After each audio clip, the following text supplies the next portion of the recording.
Good afternoon. The meeting of the Faculty Senate will come to order. Please make sure your cell phones are silenced at this time. Start with a roll call. Potomac State, how many are present? 1, Merrifield. Thank you. And WVU Tech in Montgomery, how many are present?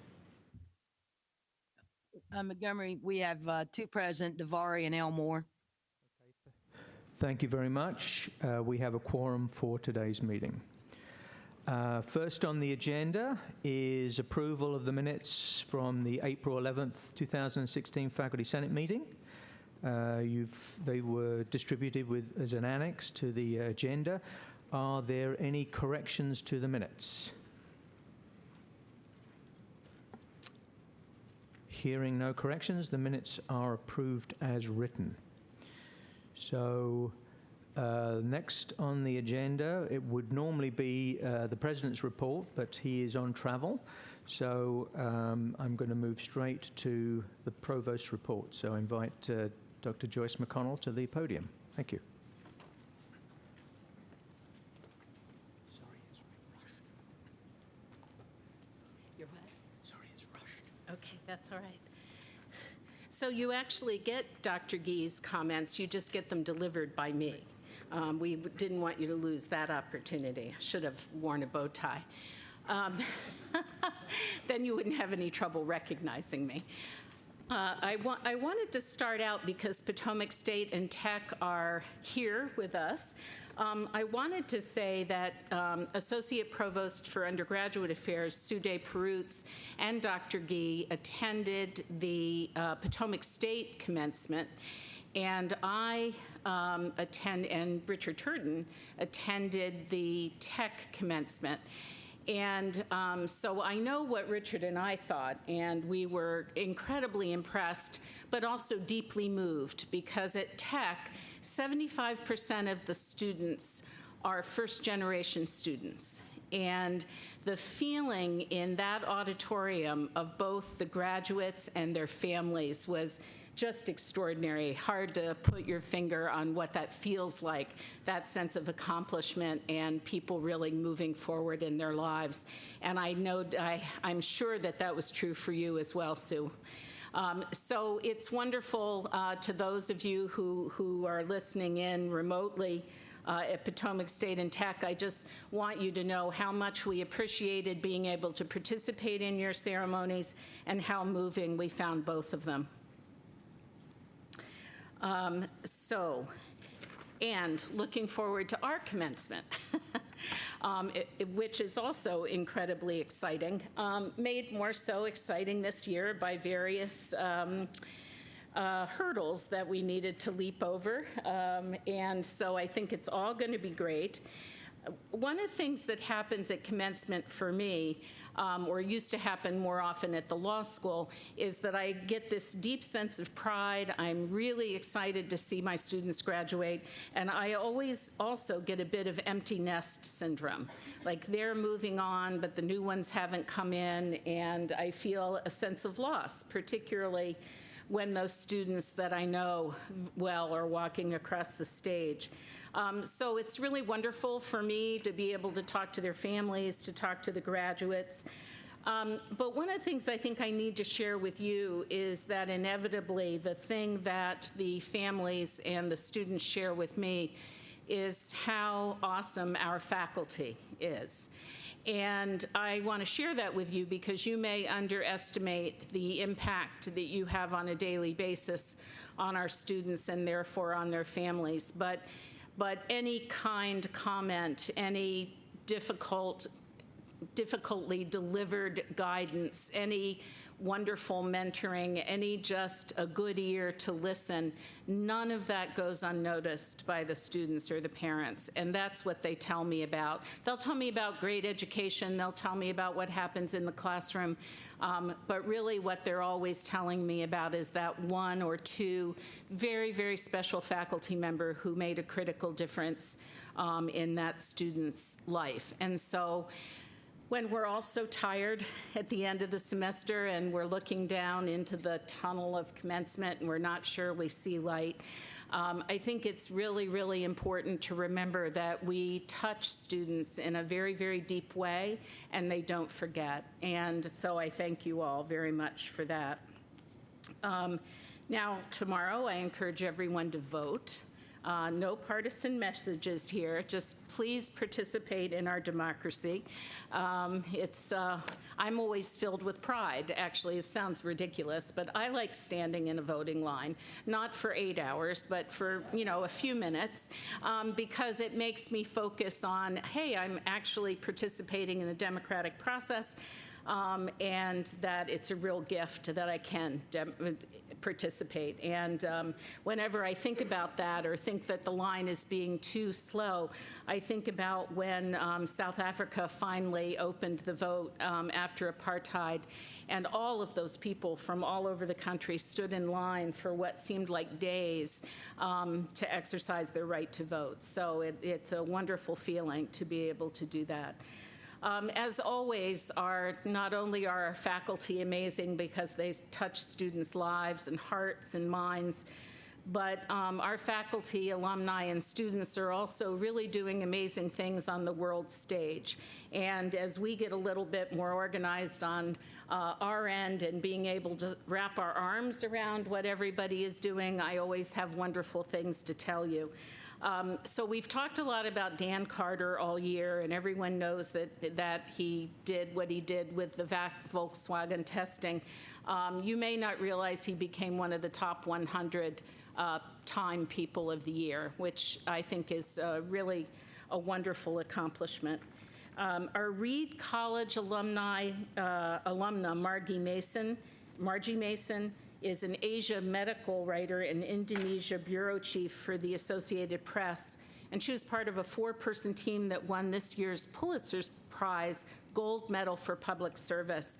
She led an 18-month investigation of slavery among seafood suppliers, which ended up helping to free 2,000 slaves and inspired legislation borrowing imports of slave-produced goods in the United States.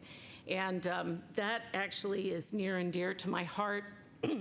When I first met my husband, excuse me, in 1982, and then we were getting married in 1983, the reason we couldn't go on a honeymoon was because he was investigating slavery in the migrant crop fields in Florida, Georgia, and North Carolina. And so whenever I hear of other investigations on slavery, this one being international, I always feel like that's a wonderful thing, because that's sort of the most fundamental, if we want to think about human rights, the most fundamental right to be free from slavery. So that's just a wonderful legacy for us. You probably saw that our student soils team brought home 2 titles from the National Collegiate Soils Contest. I'm very, very excited about it. Our individual champion was Katie Stutler, soil science major from Inwood, but I'm embarrassed to tell you that I don't actually know what they do in the competition. So that's something that I have to figure out. I just don't exactly know what they're looking for in soils, even though I really care very deeply about soil, but I'll be digging into it. How could that be resisted, right? How could that be resisted? Not very sophisticated, but I'm thinking. 2 Mountaineer student teams were also among the top 6 finishers in the International Robotics Competition at Oklahoma State. Their mentor was award-winning teacher Palsiri Klinkakorn, professor of computer science and electrical engineering. I don't think Jason Hubert is here, but he is the new director of our our Center or Institute of Water Security and Science. And he's been doing really amazing work getting our cross-disciplinary teams up and running. Are there any people here who've been participating in that? It's really quite extraordinary. You may, who are you? Mark Spiro, okay. Great, thank you, Mark.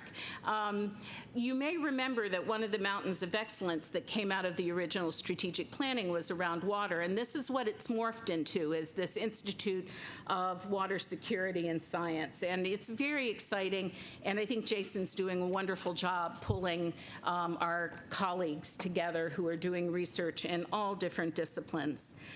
David Klinka of the Cancer Center Institute just received a $1.7 million to conduct research into strengthening the body's own defenses to fight breast and lung cancer. Very cutting-edge research. Very excited about that. And there's a collaborative cutting-edge research effort led by Davis's College of College's Joseph McFadden $500,000 grant from U.S. Department of Agriculture. You all saw that we appointed a new dean of online learning. We're very, very excited about him. He's the Dean of Online Learning and Continuing Professional Education, and he is truly a visionary, and I think he's going to help us leap onto the next stage of our progress in online learning. And I want to thank Sue while I'm here, who was our Dean of Online Learning, which we don't even call it that anymore, but before I moved her into the Associate Provost's office. And she got us to where we are today, and we're hoping that we'll be able to take the next step forward. Other good news, we're getting close to our $1 billion goal in the campaign in the State of Mines, the campaign for West Virginia Universities, for West Virginia University. And the new total is $953 million, so that we're 95% of the goal, and we have 21 months remaining in the campaign. So if you can help us go after that next chunk, we'd really appreciate it, because we'd like to close this out. It's a great achievement. And Eberly just received a $1 million gift from Eugene Bennett for the Bennett Department of Chemistry to modernize its general chemistry. And the Edna Bennett Pierce actually pledged the gift through both personal funds and the Eugene Bennett Family Foundation. So we're very, very thankful for that gift and helping us do that. Finally, the budget update. All of you have read where we are, but we are at impasse. Not our budget, not the university budget, the state budget. The state is at impasse over the budget. They are not going to meet until after the primary tomorrow. So we expect that they'll be going in something like the 15th or the 16th.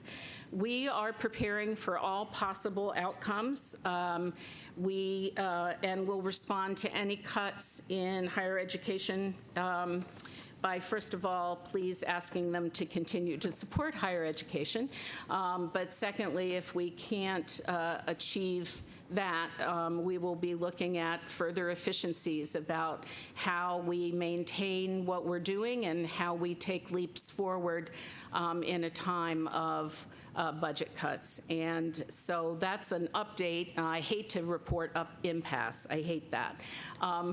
Okay, the final thing, good news. Yes, we now have an ombudsperson, which is something that the Welfare Committee and all of Faculty Senate and Richard Turton and Maria Abate worked on a lot, NCB as well. A lot of people touched the ombuds position. But the committee recommended someone, and I accepted that recommendation, and he has accepted my offer, and that is Tom Patrick from the College of Law, and he will be, and actually is already beginning setting up shop. So his office, until we can figure out ultimately where it is best to house him, is in Puritan, and we will be sending out an announcement with contact information. So thank you all for all of you who worked so hard on that. Questions from Potomac State? No questions. Terrific. How are you? Great. How about Tech? Tech has no questions. Feeling better? Thank you. A little, yes. Thank you. Good. Thank you all.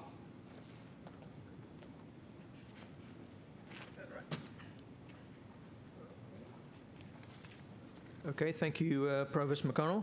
Next up, we have an information item, a report from Shane Lyons, Director of Athletics and Associate Vice President, and he'll be accompanied by Kelly Cunningham, who is the Executive Senior Associate Athletic Director.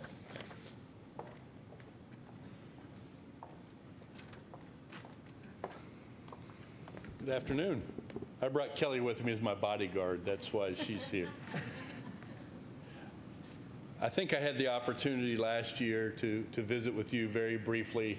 I became Associate Vice President and Director of Athletics last February after 29 years of leaving the great state of West Virginia. Obviously, if those who don't know me, I have my undergraduate and graduate degrees from sport management from West Virginia University and left for roughly 28, 29 years and came full circle to come back to West Virginia and serve as the Director of Athletics and Associate Vice President. So, good things can happen, opportunities from this great institution and what we're doing as an athletic department. But first and foremost, when I took the job, one of the things that was very important to me, the places I'd been around, is obviously making sure that our student athletes had the best experiences possible.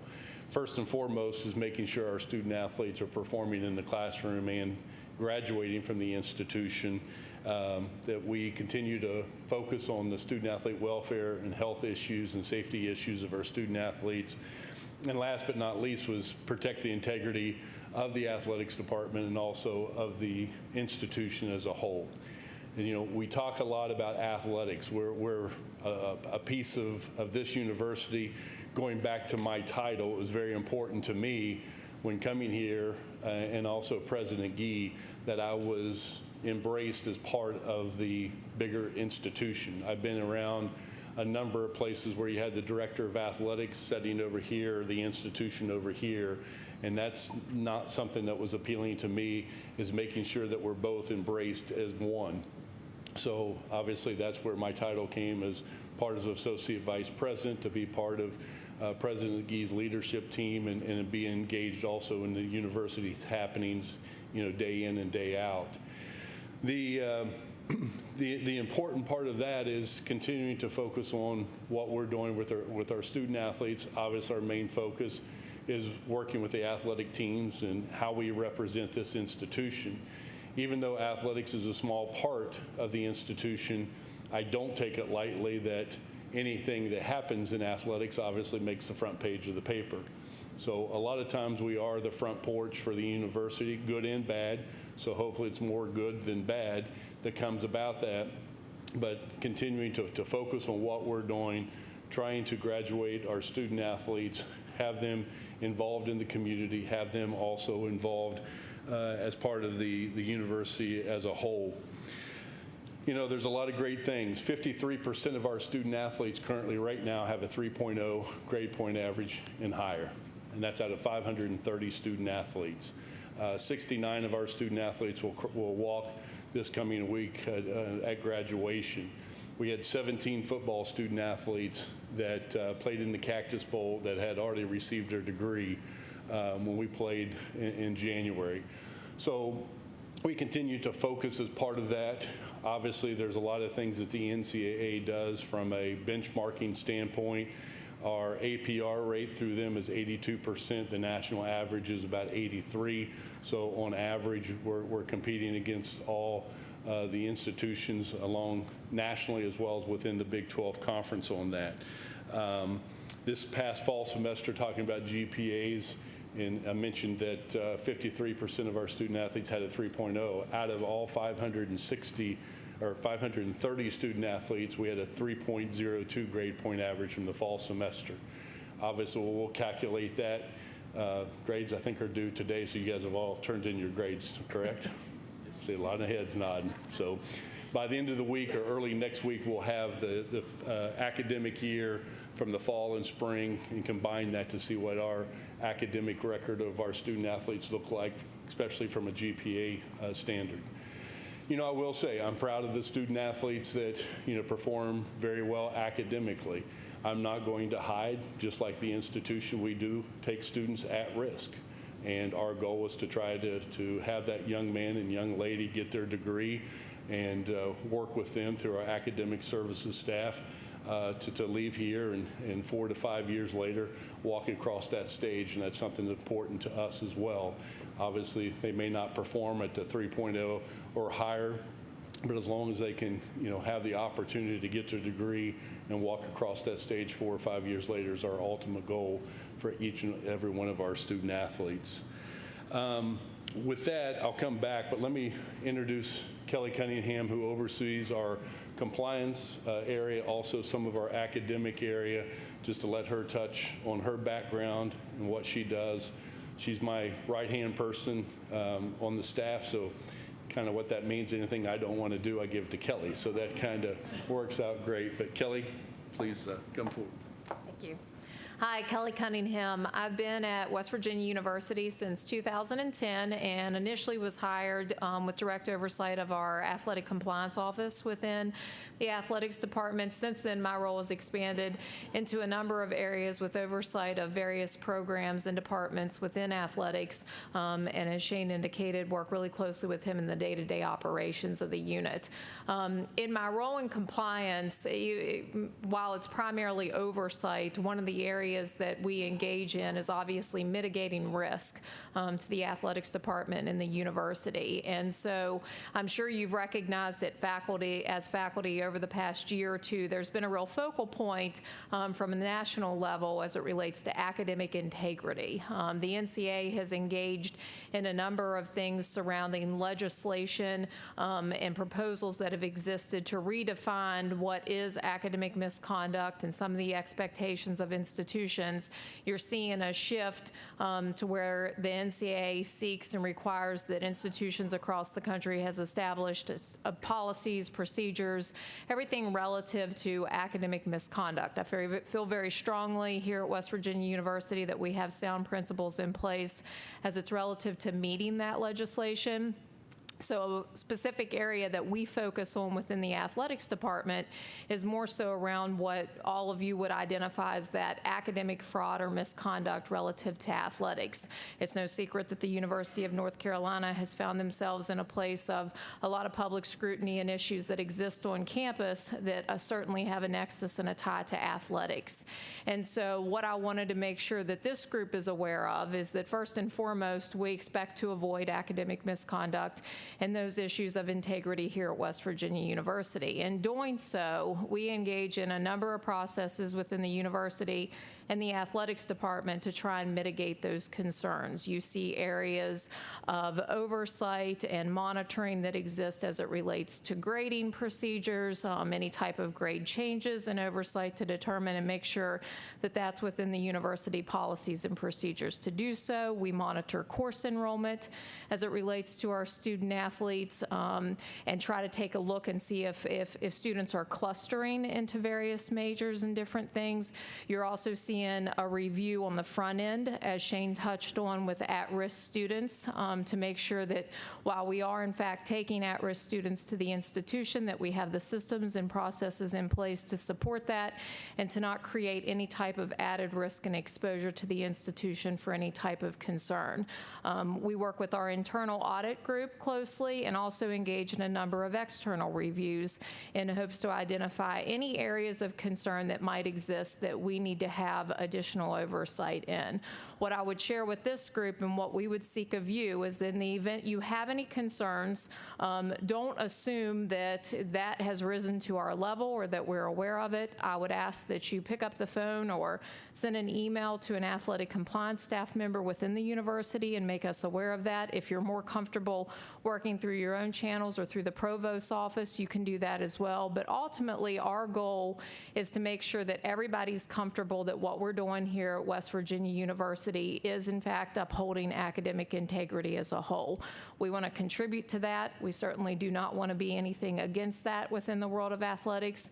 And so at any point in time, if there's something of discomfort for you or just a general concern or question that you have, we ask that you bring that to our attention. We will certainly work with the appropriate parties in order to identify any issues and address those appropriately.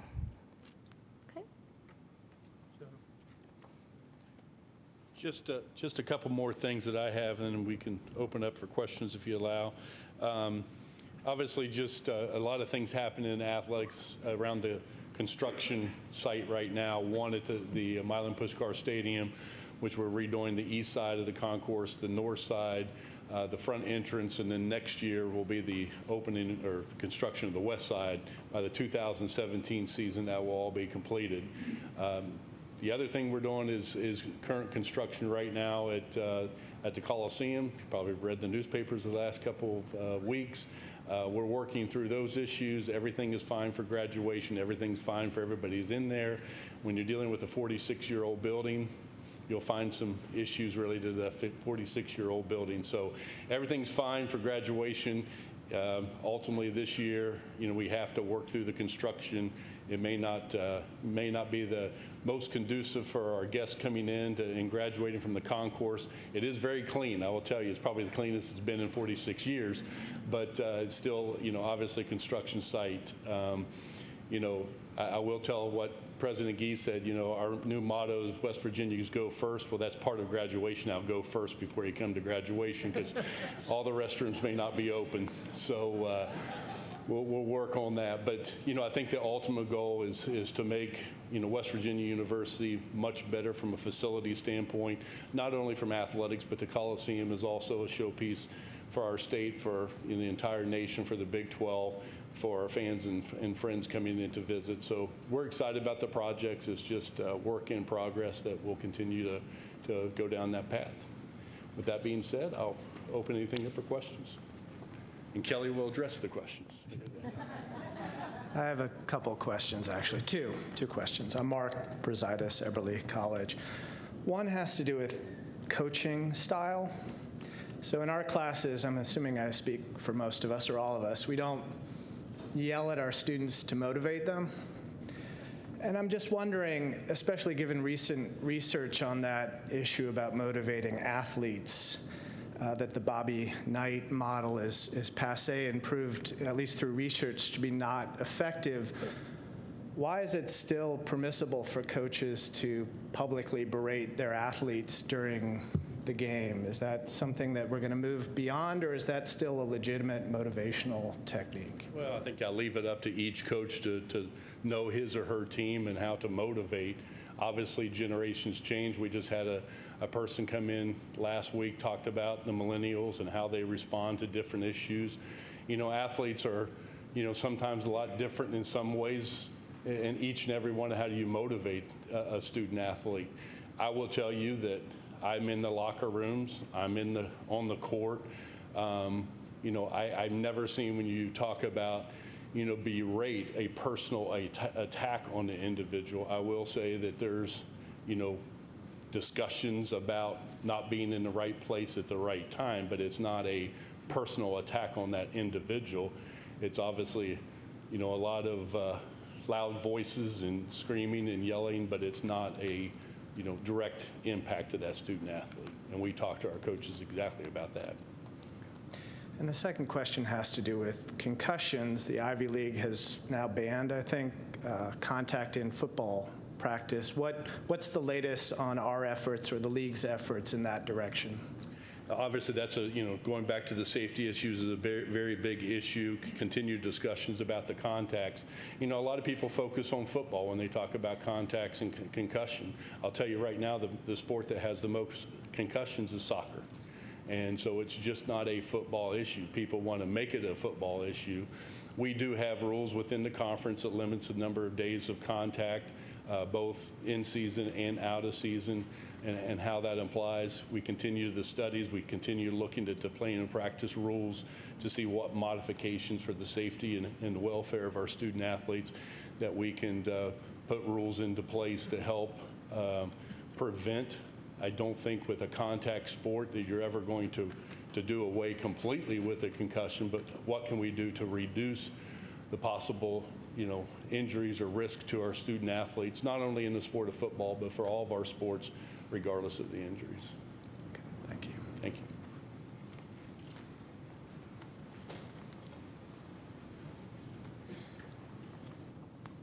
you. Dave Hauser, Arts and Sciences. I want to echo what came out at Senate Exec. Thank you for changing the grade system, midterm grade system. That makes it much easier for us to give feedback to you folks for the athletes that are doing well and doing badly in the middle. The electronic system really helps out and keeps things much cleaner for that. My question is sort of an advising question. Obviously, you talk to the student athletes and help them in the ways that you help them make it through the academics. I do notice, at least anecdotally, that sometimes those student athletes have their holds lifted, and so I don't see all of them that I would like to see as an advisor. And so sometimes, if I'm not advising them, I'm not able to help them through their majors and other things like that. Do you have a process or method for doing that you guys are dealing with, and is there some reason this disconnect is happening? Yeah, there's a process in place with the registrar's office where there's an opportunity to lift those, but ultimately our goal is that it's a collaborative effort. And so if there are instances where you specifically see a student and you didn't authorize a hold, or there's something that needs to happen there where there needs to be a continued discussion, I would ask that you share that with us. Because ultimately the hold shouldn't be lifted without the advisor being aware of that. There are instances as it relates to sometimes with the incoming freshmen or scheduling in the summer, you probably have recognized we've gone from in past years where summer enrollment, particularly for those coming brand new into the institution, was limited, and now you're seeing it across the board. And so we run into those challenges with getting them into the courses coming into the university, and at times that can contribute to some of that. But in those instances, I'd ask that you make us aware of it. Josh White within our the registrar's office is our primary point of contact to assist with those lifting of holds, and we can take a look and make sure that you're not out of the loop in those instances. Just from our perspective, the issue isn't that we see them and see the holds lifted. The problem is we don't see them. In other words, I got my list of advisees. Things are busy. You know, sometime after advising season comes up, I may look at my list and realize that some of those folks haven't come in. So it isn't a matter of they show up and I see that something's happened. It's they don't show up and I don't know that they haven't come in, basically. And is that something others are seeing as well? Okay, we can take a look at that. Yeah, just a notice. Yep, absolutely. The other thing, just to piggyback a little bit off of Shane's comments as it relates to concussion too, that might be of merit to note, is a couple years ago there was a lot of focus on that from the national level, and one of the things, so that everyone's aware, is that our medical group has autonomy within, return to play and those types of things. And so if there's any type of concern where the years of old where a coach was making the decision as to whether or not a young man or a young lady returns to play, obviously there's a series of protocols and procedures that go through with that, but at the end of the day, it does rest with our medical authority as to whether or not they go back to practice and competition. I have a question. I'm Victor Musino from Mechanical and Aerospace Engineering, and this has to do with sanctioned events, events that are sanctioned by West Virginia University. Mainly related not only to athletes, but students that participate in the band. Some of these students have to travel for the games, and many of these students are taking classes. Sometimes they have to skip a test. Now, I have been asked by several faculty members what is exactly the rule about that, because when these students miss a test, the faculty member has to prepare a different test, and it takes time.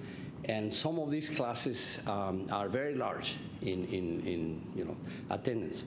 So it becomes an extra burden for faculty members to prepare additional tests for students who are missing the sanctioned events. And I think that we need to have a very clear statement as to what is the policy, so everybody is aware of it and everybody follows the rule. Would you like to please comment on that? Sure, and ultimately, we would defer to the university on any type of actual policy that impacts, university as a whole. What I will say is that we have engaged in quite a bit of communication surrounding the topic that you've brought up, and right now, a clear policy does not exist within the university where you have to excuse student athletes. I will tell you that from an athletic standpoint, it would be our hope, though, that the university establishes something that when we have student athletes traveling on behalf of the institution and representing West Virginia University, that they do have that opportunity to make up the work. We certainly never want to exclude them from having to meet those responsibilities of a course, but it's impossible in some instances for student athletes to be at all of their courses and miss that. Something that should be occurring, though, across the board with all of our athletes is at the beginning of the semester, they should be presenting you with a travel letter, which outlines some of the issues and concerns that exist in those courses that they're missing. In those instances, in the event that you look at that and you see that that's going to be problematic for the course, particularly as it relates to attendance, where it's going to affect their grade, and there's going to be reductions in that as a result of the numbers that they just cannot get around, then I would ask at that point in time you engage in a communication with that student and or with their advisor in athletics to determine whether or not they have to drop that course or make other arrangements in order to fulfill their academic obligations at the institution. Where it gets difficult for us from an administrator's perspective looking at that is we feel that we do have a lot of great student athletes here, and one of the unfortunate things sometimes with athletics is that it can in fact interfere with their academics. What we would like to ultimately avoid is a situation where a young lady or a young man is not able to pursue their academic expectation and what they want to do in the world life after college because of some of those constraints. And so our hope is that we can work through all those. We understand that some are more easier than others, but ultimately I think collectively, and I'm glad to hear you say that you'd like to see a policy, we too would like to see one because we think that that will work consistently more within the university together to address some of those issues. Thank you. John Coleman, also from Statler, and I don't remember time passage very accurately, but within the last 10, 15 years, about the time that I was on student instruction for a couple years and worked with Jan Palmer to make it university policy that we're not allowed to require doctor's excuses. My recollection was the Senate passed that we are, as part of our requirements of our job, always to allow students to make up a test without penalty, but we are not required in writing in any policy for any other work like projects or quizzes or homework. And isn't that true? I mean, the Senate hasn't gotten rid of that. Maybe the Senate hasn't done a very good job of telling the new faculty and reminding Victor and me about that on an annual basis, but am I wrong about that?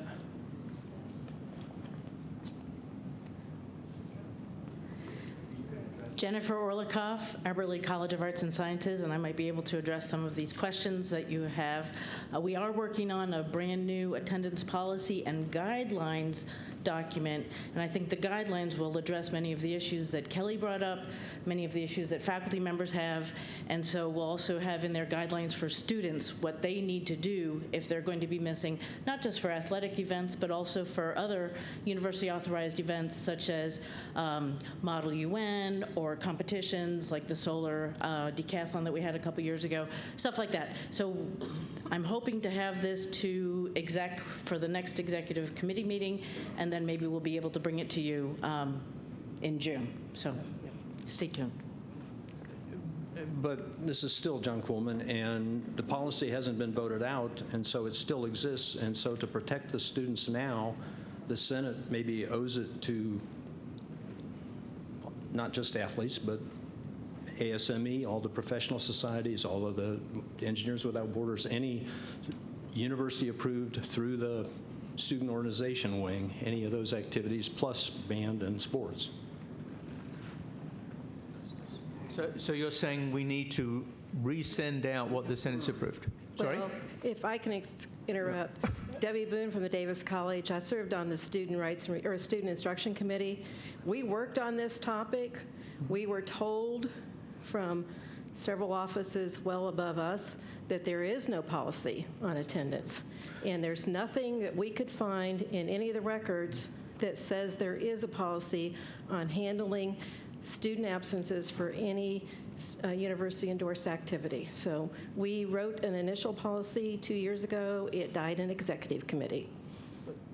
Okay, very well. There's nothing on the record right now that we can find. There is a policy, because I've seen it. But maybe it has not been broadcast very well. And again, I think, come back into Jennifer's point, we have been working on this. So I think next Senate meeting, this is probably a good topic to discuss in terms of saying what is policy, what's not policy, and what we're proposing in terms of clear guidelines for this. So I think it always comes up. It's a problematic issue. Faculty, I don't think, know quite how to react when this occurs. There are obviously some limits here. If you're going to miss every exam that's scheduled in the curriculum or in the syllabus, I mean, at some point there's going to have to be a give and take here. But there is, I think, a policy that says if a student is to miss an exam for a university-sanctioned event, then there's an obligation by the faculty to make that exam up. So, and we will do a better job getting that information out, John. Okay? Are there any other questions for Kelly and Shane? So hearing none, thank you very much. Appreciate it. Unless you want my notes. No, not really. Thank you all. Okay, so we're moving along, but maybe not at the rate that I'd hoped. We just a couple of quick announcements. First of all, the results of the chair-elect election. I'm pleased to report that Matt Valenti will be the new chair-elect for Faculty Senate for the academic year 2016 and 17, and the following year he will be the chair and also a member of the Board of Governors. So maybe we can give Matt a round of applause.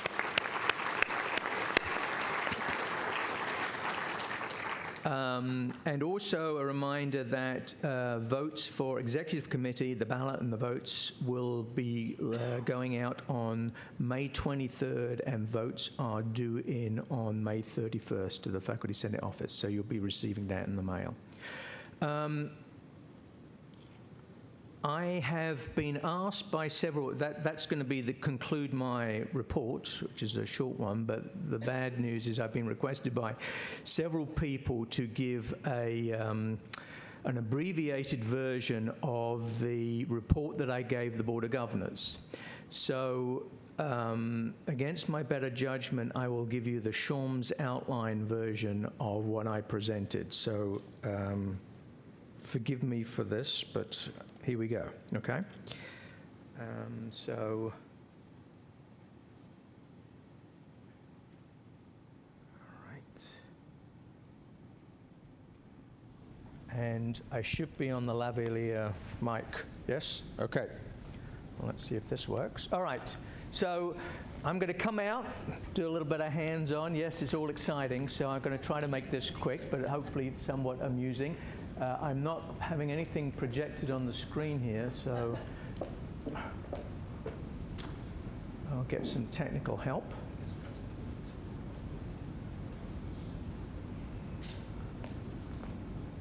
So this may stop me doing it anyway. So it's,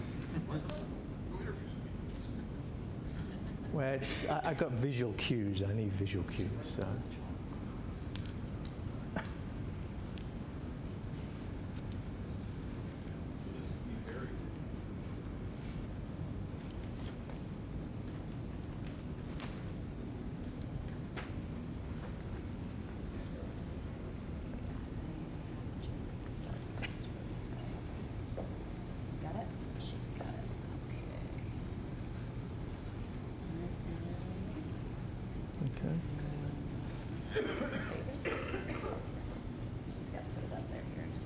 Okay, finally. All right, so I'll try to move through this fairly quickly. So this is the report I gave to the Board of Governors. It's what motivates and characterizes faculty and cats. Okay, so there's a little bit of humor here. So here we have a picture of a group of cats, one of many from the internet. And if you're like me, you look at this picture and you go, ooh, cats, because I love cats, okay? If you're not a cat lover, you kind of look at this picture and go, oh, it's just another bunch of cats, right? And I think a lot of people have that attitude towards faculty. It's like, oh, it's just a bunch of faculty. It's what faculty do. It's what faculty think. But what I'm going to try to do is to show you that we have some similarities, and then go through some issues that motivates one particular cat, and then what motivates us faculty, okay?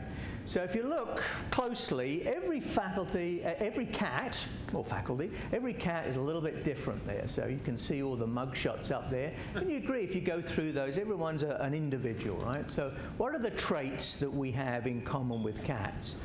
Well, we are unique. All right, so I'm sure even if I don't know, if I was to sit down with one of you and talk to you for 15, 20 minutes, I would find out some very interesting things about you that would differentiate you between any of your colleagues, whether it was your personal life, your family, what motivated you. But I would find there was some complete uniqueness between everybody in this room. And then there's some other traits that we have in common with cats. We're very independent. We do not take orders very well, as any administrator will agree. Sometimes difficult to organize, as in herding cats/faculty, and we tend to march to the beat of our own drum. So I think you agree that we're unique. And these other four, I think, are characteristics that we have in common. In fact, I have a video of a recent faculty meeting I was in, and you can get an idea of maybe the sort of organization ability. Oh, wrong video, but I think you get the idea, right? So anyway, carrying the cat faculty analogy one step further, we have this beautiful Bengal tiger who was the representative of a fairly big company back in the 1970s and 80s. Does anybody remember who this guy is? Exxon or Esso Tiger, right? So he's the Exxon Tiger. And when I came to WVU in 1986, there was a guy from Exxon who came in and he was talking to us, and he said he'd seen a film about the guy who trained the Exxon Tiger. And it was very interesting, and he said there were 3 things that motivated the Exxon Tiger. 3 things. Okay, can anybody think of what they might be? Food. Fear, yeah. Sex. I knew that would come from you. Fear, food, and sex, yeah. So that makes it fairly straightforward. These are the 3 things that motivate or characterize that tiger. So at this point, I'm going to stop the analogy between cats and faculty. And I'm going to move on and say what motivates or characterizes faculty, okay? And I think the first thing I would say is a love of learning, okay? Whether that learning is obtained through research or practical knowledge going out into the field. But I think everybody in this room is proud of their knowledge of their subject, the fact that they are recognized as an expert in their field, and that when new things come along, they're the people who find out about that, learn it, and understand it. We're typically a group of people who truly embrace what learning is all about. And that often that occurs when we were young, nurturing through loved ones and family members, and we sort of started reading at a very early age. But it doesn't have to happen at an early age. We see examples of octogenarians that come back to get their degree or to get a higher degree, a PhD. They're not doing that to get extra money in their job or get a better position. What they're doing is they're just doing it for the kick of learning, okay? And on a personal basis, this didn't happen to me. I was not a very bright student when I was a kid. In fact, I typically was about in the lower third of the class when I was going through high school. And I remember sitting in a physics class one day, and I got returned a homework, and I got a 2 out of 10. which was typical for me. I got 1 point for writing my name, and then I'd written a complete paragraph of waffle, and I got what's called, I think, a pity point, right? I had to give him something, so he gave me another point. And I didn't think anything about it, but then I looked around me and I saw all these other kids who I didn't think were particularly smarter than I was, and they were getting 9s and 10s and 8s, and they had like equations written down. I'd just written this complete BS paragraph, and they had equations and formula like they knew what they were doing, and I just couldn't figure that out. So I went back, and we were in homeroom, what you would call homeroom, and I was sitting next to my friend. I said, "What did you get on that physics exam?" He said, "Oh, I got a 10. I said, "But how did you do that? That was a really complicated problem. You know, and you were writing stuff down." He goes, "Oh, well, the answer's in the book." And I literally looked at him and said, "We have a book?" He goes, "Yeah, the physics book." I said, "Really?" So I opened up my desk, one of those old desks, and, you know, turfed out all the old Cadbury wrappers and half-eaten ham sandwiches and comic books, and sure enough, at the bottom of that desk was a big grey book called Advanced Level Physics by Nelcon. And I flipped through to page 689, and sure enough, on that page was this derivation that we needed for that homework. And I was absolutely dumbfounded. You know, it's in the book. Who would have thought? It's in the book, right? And from that point on, the light clicked. I just knew everything I needed I could get through reading. And I basically taught myself high school physics and chemistry and math. So it can happen any time, but I think it's a characteristic that we all have. We love to learn. What's the second one? Love of disseminating knowledge. Okay, this can include teaching, but I don't use teaching because I think it's a much broader topic here. We mentor people. We mentor undergraduates. We mentor students at the graduate level. We mentor postdoctoral fellows. We mentor junior colleagues. We may mentor interns. We may present information to the general public. We present our research at different meetings. So these are the things that we do. This is how we characterize ourselves. So it's not just our love of learning, it's this ability and need to go out and tell people what we learn. A lot of that's done in the classroom. A lot of people come into academia because they like to teach in the classroom. But not everybody does. Some people just want to do research, or that's what they're good at. So they go out, they want to discover new things or rediscover old things or create. But again, these are things that are very important to us, and I think that, again, it characterizes us. We're at a sort of crossroads, I think, or a very sort of difficult time in higher education at the moment. We're up against what students expect from their education, what faculty feel that they should be doing, and what central administration or administrators want. And they're sometimes at odds. So I don't know about you, but what's the most frustrating words or question that you can hear in a course? Will it be on the exam? Will it be on the exam, right? To me, that just, my heart sinks when I hear that, right? But if you think about it, this is sort of really gives you a perspective of what the students are doing. They rate their success on how well they do, what their grade is, okay?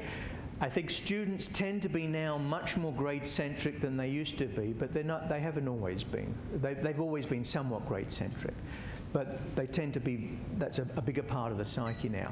To the faculty, when you hear that question, your heart sinks, because what you're trying to do is you're trying to give them this broad base of the subject and try to sort of teach them how this fits into the general thing. You're not trying to give them a set of algorithms or little factoids that they can regurgitate on a test and then forget about by the next time the final comes around. And then the administrators are sort of stuck in between, I think. They want the students to graduate in a timely manner with a reasonable GPA, but they are dependent on the faculty to actually teach them something so that when they go out in the world, they can function and be successful. I often tell my students, you know, if I was in charge of hiring at a company or an industry or outside, I would not pick the person with the highest GPA. It will be the person who can work with others, can work as part of a team, who can communicate with other groups, who's aware of what's going on in their own sphere and what's going on in the sort of world around them. I give that speech every time I teach a class. It seems to fall on deaf ears. So we need to sort of, I think, do a better job of trying to explain why we're educating them and some of the things that are not on the test, why that's important. And then the third thing, what characterizes faculty, I think, is recognition. So I think we do things to be recognized both within our institution and outside our institution. So, you know, why do we go to meetings? Why do we go and present papers? It's because we have a sort of need, I think, to go out and show people what we've done, to be peer-reviewed and peer-evaluated. That can be painful, but it's what you need to do in order to have the rigor associated with the education. So we do some things here that we do a good job, I think, in recognizing folks. But if you look at, say, a case study, you get a bright, young faculty person who comes in at 31, say they're very good at research and teaching, and they get a little bit of luck and get some grants, et cetera, et cetera. By the time they're 40, they may be a full tenure professor. That is a terminal position with probably 30 years of career left. So it's behooved on the institution to continue to motivate and incentivize these faculty. So there are programs that we have at the university that does this.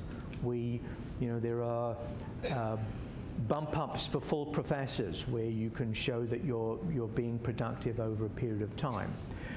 Another way to do this is through chaired professorships. And I think I did a little bit of a survey, and I compared our athletic conference, taking out the private schools, which is a little bit of outliers, and I compared, just for chemical engineering, my department, how many chaired professors there were in each department. And you can see we're right here, we're second to last. And I suspect if you go through the different departments, we're probably around that.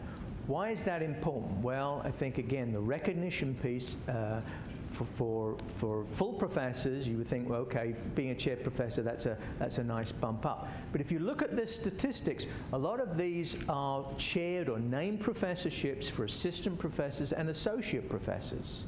And I think that's, again, very important.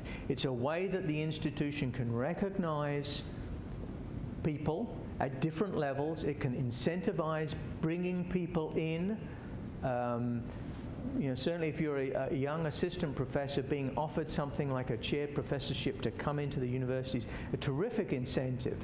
So I think these are things that we can continue to improve on. When we go out and we have alumni, we make that alumni connection. It's very easy for alumni, I think, to relate to students.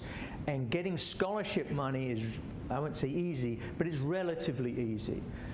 They were students, they know how hard it was, they want to give back in terms of creating scholarships for students. But I think it's equally important that we emphasize and try to get some of that money into rewarding faculty. It doesn't take a huge amount of money, but having a title and a little bit of extra money used for academic purposes, I think is very, very important.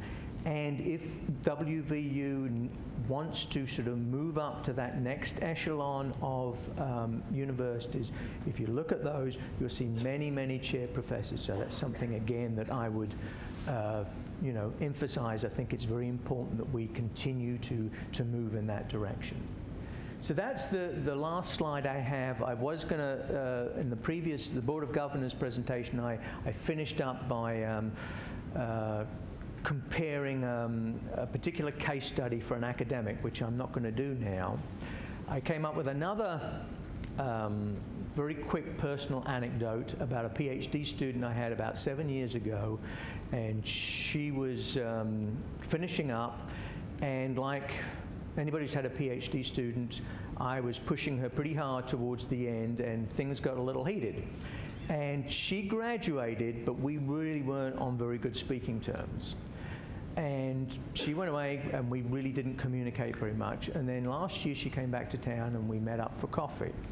And virtually the first thing that she said was, and she has graduate students now, she says, everything you said was right. You were right on every point. And I said, well, you know, thank you, but, you know, I never asked you to do anything that I didn't think you could do. And then she said, everything I am is because of you. All right, now, academically, right? I mean, obviously, not personally, but academically. To me, that's why I do this job, right? It's not the money, it's not being a chair professor, it's not, for heaven's sake, it's not being faculty chair, but it's that kind of reward. So I think that's the motivation that, you know, and I think hopefully that gives everybody an idea, at least of my views on why we do this job and what's important to us. So with that, thank you. I will respond to questions if you have any, and appreciate your time.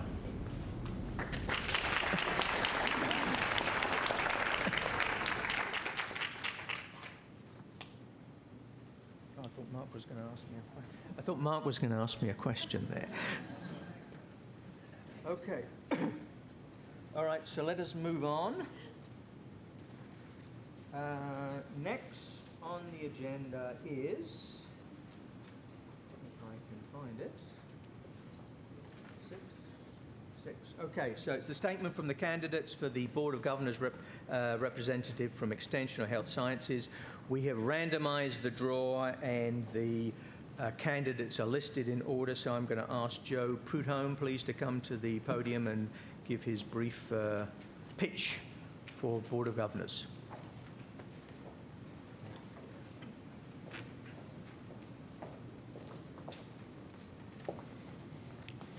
So we get a baseball to throw out the first pitch? Yeah. Hi, folks. I'm Joe Prudhomme. I'm an orthopedic surgery associate professor, and I'm pleased that I could be here today to talk to you about why I'd like to do this job for you. I think right now all around our campus we are in a building spree, and we have lots of beautiful buildings going up that enhance our campus and make it a pretty place to be. I'm happy that the administration has done such a good job of doing that, because I don't really crave doing that. And see, I think that buildings are cool, but it's all about the people in the buildings that matters. And as your Faculty Senate rep on the Board of Governors, I would be all about the people, because I think there's just a little too much focus on buildings and not quite enough on the faculty, the students, the staff, and the patients who are in those buildings. You know, I've been really lucky. I've gotten to travel quite a lot around the world. I've been to about 50 countries, and I've seen a lot of beautiful places. But beauty is different from greatness. I think greatness can only come from people. And you can have a pretty campus, you can have a beautiful campus, but you can't have a great university unless you have great, motivated faculty to teach. So I'd be all about the people. It's not bad to be pretty, but it's a lot more important to be great. I hope that's true, because I'm kind of gray and bald and fat, so if it's a beauty thing, I'm sunk. Anyway, what I'm passionate about is relationships and building and creating relationships so that you can become more effective as time goes on in your life. And what our president alluded to here is that you can hit an impasse, you can hit a roadblock in your career if you don't keep expanding your horizons. And the way that you do that is by trying new things and by using the relationships that you have come up with along the way. What motivates me? Basically, when I was a kid, my dad had a big collection of National Geographics back to about 1910. And when I was too little to read, I would sit on the floor and I'd look at the pretty pictures and I'd think, I want to go there, I want to go there. Once I started to read, what really interested me was not the articles that were technical about how they built the Taj Mahal, but it was the biographical articles about the people that did it. And so I'd read all these things about people who had discovered things and invented things. And by the time I was in the 4th grade, I knew that I had to discover or invent something so that somebody would be enthusiastic about what I'd done and want to write a biography about me someday. And that's how I decided I would value my life, if I did something that great or that important for society. And so fascinated by that. I became a history major, studied history, decided that I probably wasn't going to influence as many people doing that as what I wanted, and so I ended up going to medical school. Strange career path. But I did that because I thought that was the way I might be able to help somebody anywhere in the world. When I finished my residency, I tried that. I took a year off and I traveled around the world for a year, and I worked in third world countries, and one of them is the only orthopedic surgeon for the whole country. It's amazing. If I could have supported myself the rest of my life doing it, I'd still be doing it, and I hope one day to retire running a foundation in Africa, because I think that's one of the most amazing things in the world. Anyway, at a macro level is where I get jazzed. We're taught in American medicine to treat one patient, one doctor, and that's great. But if you want to be effective on a bigger level, you've got to get involved at the national level, which I have done. Healthcare policy now for about 10 years in Washington, D.C. I've made friends with people around the state. I'm personal friends with all of our congressmen and senators, and I hope to be able to use those contacts to help us, the faculty and the students at WVU, get the things that we need to do when we become pressed, when things get pinched. And I know they will. In any case, I know that everybody here would do a fantastic job for you. I just would like to use my enthusiasm, my connections, my media skills, and my desire to do something bigger than me, so that one day I can make WVU a better place, and maybe you can help me learn to take the next step on the path to invent something fantastic or great, or discover something fantastic and great, and have somebody write a biography about all of us. Thanks a lot. Thank you. Okay, next is Stan Harmon.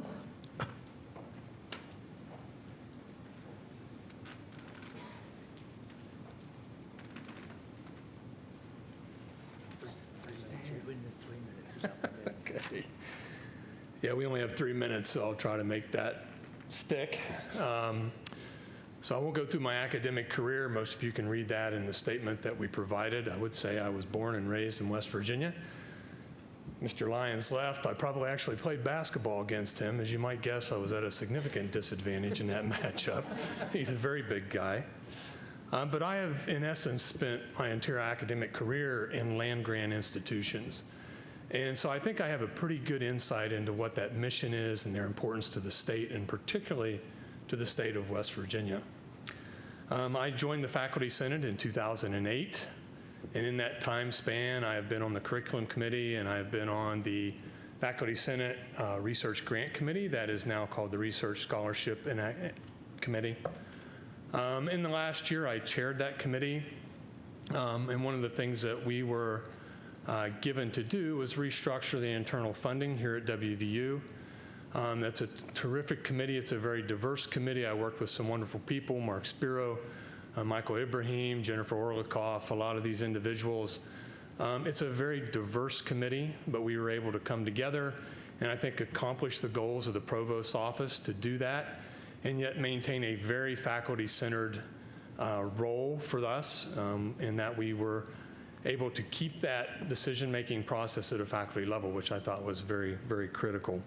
Now, this position is to become or come from the Health Sciences and Extension, but it's obvious that it is a position that's to represent the entire faculty. And I think service on those committees and the diversity of their makeup has given me a lot of insight. You talk a lot to those individuals from outside the health sciences. You learn what their concerns are, what their issues are, what their suggestions are. And so you get an idea, really a lot of insight into how the university runs. And that also reinforced my strong belief that we need to make considerable and maximum effort to make sure we support the teaching and research efforts of those individuals.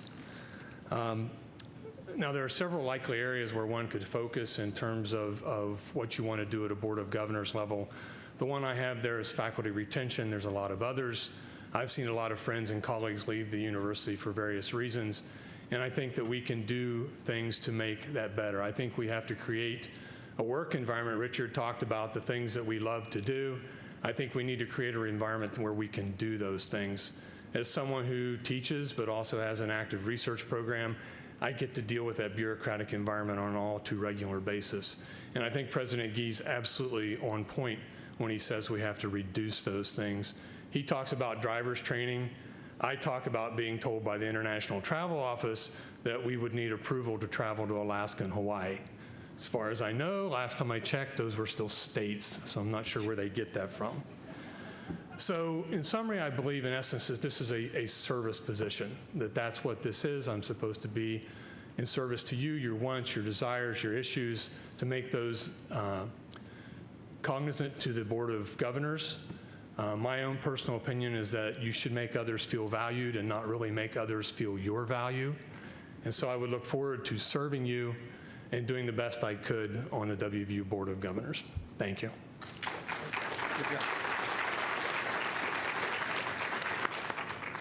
Okay, next is Ralph Utzman, please.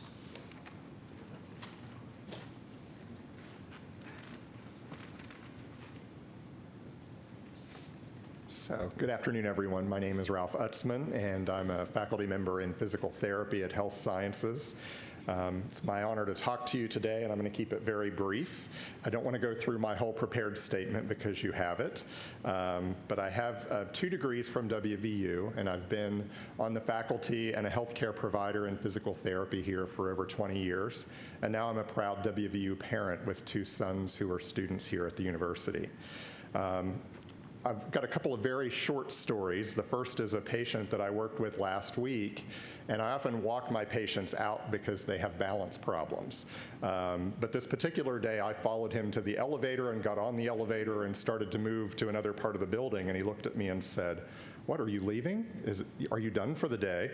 And it was only 10 o'clock in the morning.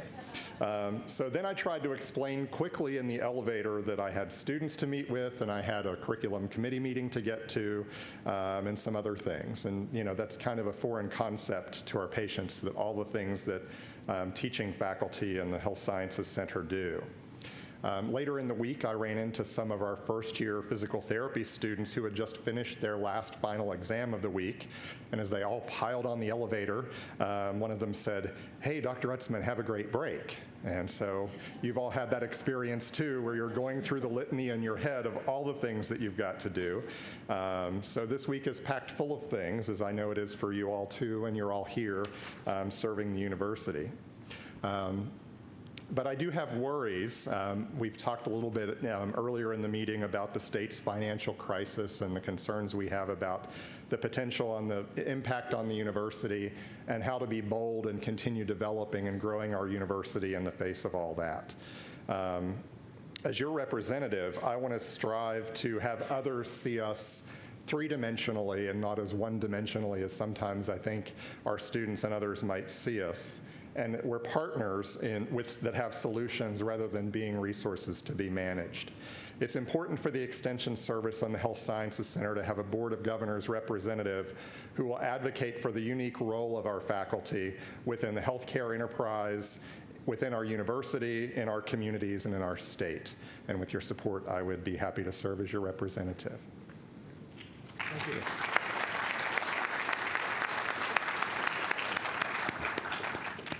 And finally, we have Heather Billings.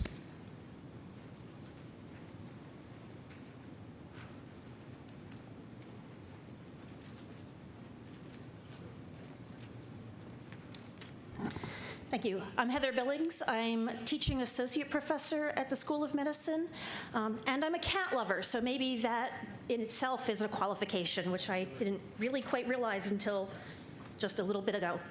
I think you guys already all know me from my role as chair of the Teaching and Assessment Committee for the past 2 years, which is an unusual occurrence to have a chair roll over twice and do that.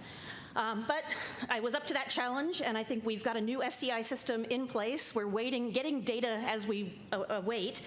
But I think my experiences on that committee are what actually make me a better candidate for this position on the Board of Governors, and that's because I had to go out and talk with everybody that was willing to talk to me at the university through both administrative levels, faculty levels, ITS, going to all of the campuses, so not just Morgantown campus, but I actually have traveled out to WV Tech and out to Potomac to make sure that I met with their faculty as well, and listening to the varied comments and complaints and arguments and reasons not to do the things we were planning to do, that we had to change things along the way. So I do listen, and I do take those criticisms, and I take your input into account so that when I'm going to represent you on the Board of Governors, I am representing you, not just my own personal opinions. And I think that's particularly important for anybody in this position. I have some other experiences in addition. I've been a course director of a course that has about 30 different faculty over the course of the year. And so through that experience, I'm also interacting with faculty, dealing with occasionally the personnel issue that I would rather not have to deal with, but I have that experience of dealing with that. As well as working on the School of Medicine's curriculum committee, so understanding things like how course sequences have to occur in a curriculum, having participated on accreditation visits for 3 of our health profession schools, the School of Medicine, School of Nursing, and School of Dentistry. So these are also things that the Board of Governors are involved in doing, and so I've been involved in those processes as well. And in something that's actually outside my academic environment, but also provides some experience as a representative on the Board of Governors, is I've spent about almost 2 years I had spent on my neighborhood property owners association, starting that out from the ground up, taking it over from a developer that had neglected it for about 20 years, leaving us with a budget of 0, from which we had to completely develop our roads.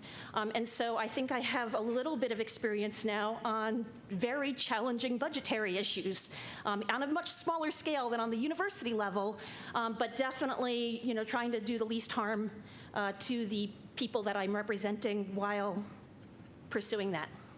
And I think Richard getting up is my signal that I'm out of time, so thank you.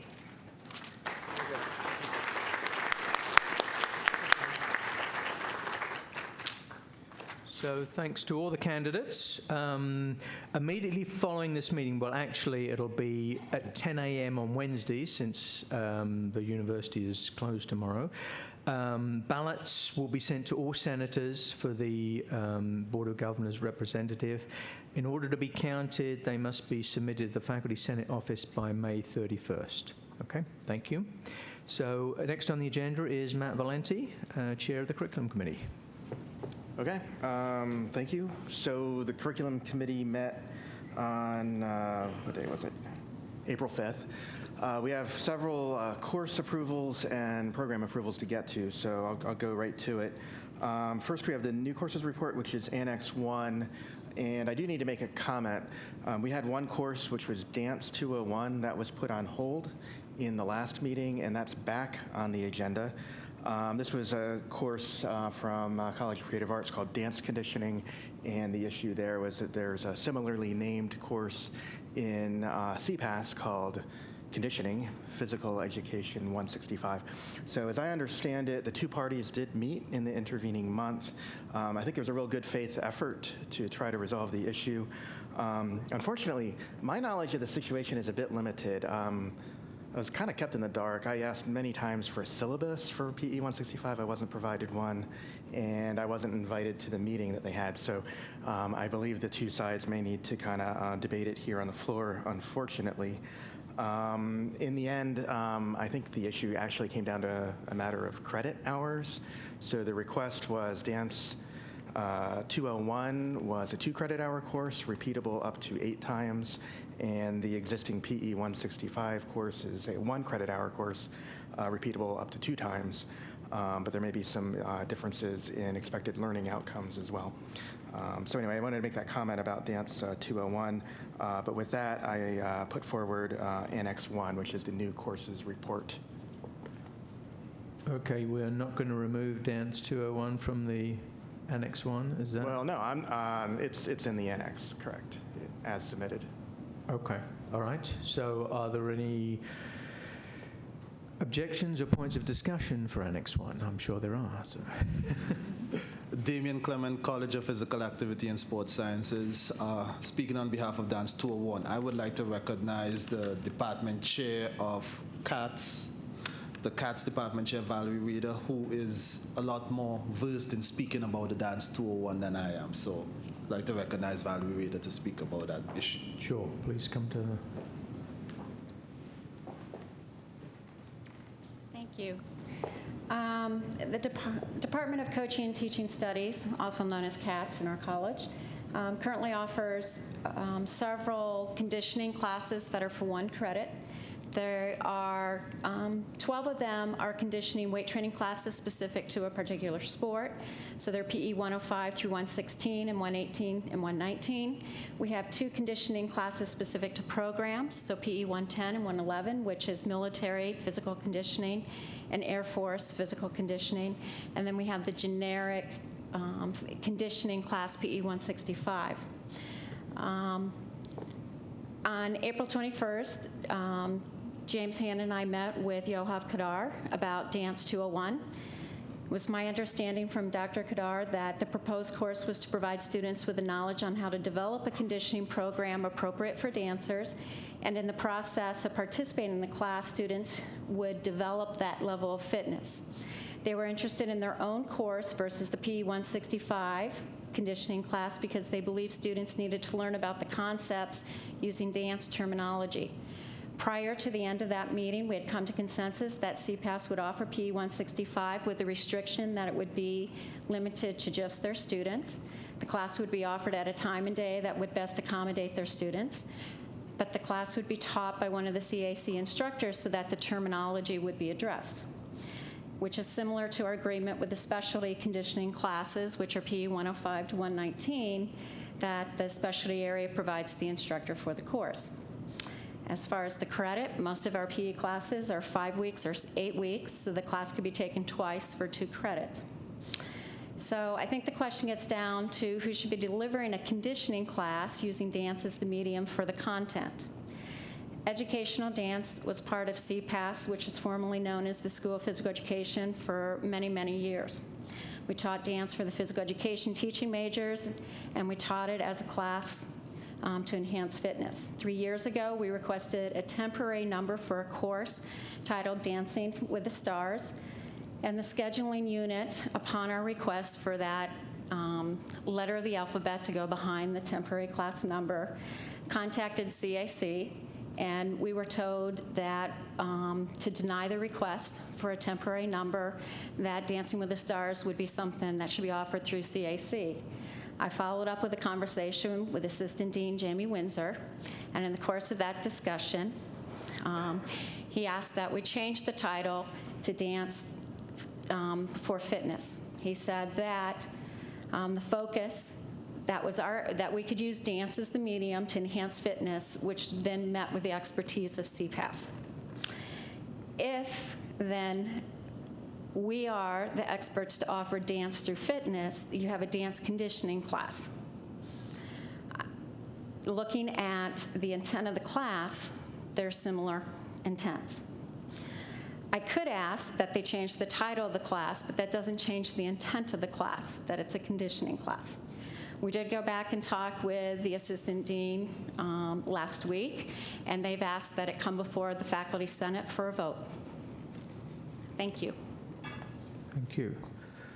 At this point, I'm going to do something procedural, okay? I'm going to remove this course from Annex 1.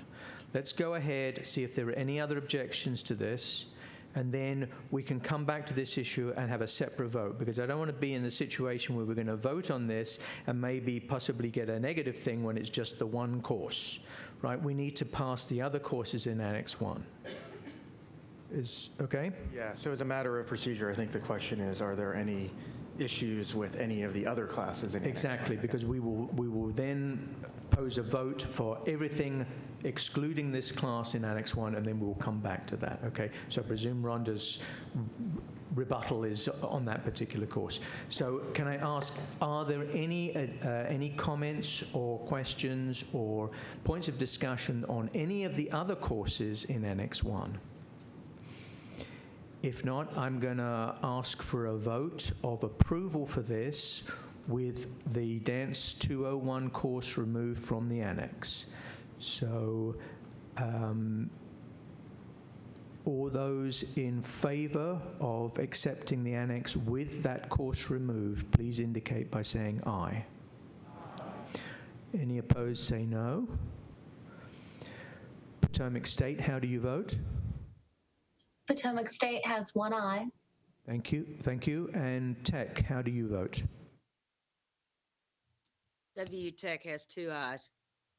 Thank you. The ayes have it. So Annex 1 without Dance 201 is approved. So now I will call on Rhonda to give a rebuttal, I presume. Rhonda Raymond, College of Creative Arts, and I would like to have Dr. Yoav Kadar recognized, please. Good afternoon, everyone. My name is Yoav Kadar, and I'm the director of the dance program. I basically want to say that we have no objection of having a course in a different college. I want to say thank you to all the parties involved for working on this. I know the course has been in the pipeline for almost over a year now for various reasons. Our dance program is growing. There's much demand for such a course in our program. And again, we have several courses in our program that are offered through various colleges, and we collaborate pretty seamlessly with that. So we have really no objection for the course to be offered through PE. We do want it to be consistent. We want it to be a full semester course offered for 2 credits. And we did offer CPAS and the PE program to offer such a course and to maybe propose a 2-credit course similar to the one that's 1 credit. If this can work, we definitely have no objections of offering and having this course for our students. Again, this course would be primarily for dance majors. It would be taught by the dance faculty. It would be taught in a dance studio, and it'd be assessed by the dance faculty. So the dance basically is running the program. We will have a PE number for it. But if PE would like to have this course under their programs, we are definitely open for it, but we would like to move ahead. This course would need to be offered this coming spring of 17. So there's still time if a new course by PE would like to be offered by then with 2 credits, we'd be happy to go with that. But if not, we'd like to move forward so we can address the needs of our students. Thank you. Okay, are there any other comments about Dance 201? So I'd like to make a comment about the issue of credit hours. So this was a solution that was only made known to me at 3:15 today, and I did some research with the registrar by email since then. I didn't realize this, but apparently you can take 2 instances or 2 sections of the same course in the same semester. And so what you could do is you could take, let's say, PE 165 for 1 credit hour for the first half of the semester, and then if there is another instance of it in the second half of the semester, you could take it again, and then in effect you would have your 2 credit hours of this course, PE 165. Now there are some other differences. The course as submitted, it was supposed to be repeatable to 8 credit hours. The PE 165 is only repeatable to 2 credit hours, so there's that difference. Another issue is, I didn't realize this until just now, but there are all these different PE courses, so I'm not sure if we're talking about creating a new course that would be housed in CPAS, maybe call it dance conditioning, or if we would be leveraging one of the existing courses, maybe use the generic 165 and create a special section that's just for dance. I don't know how that's going to work out. Okay.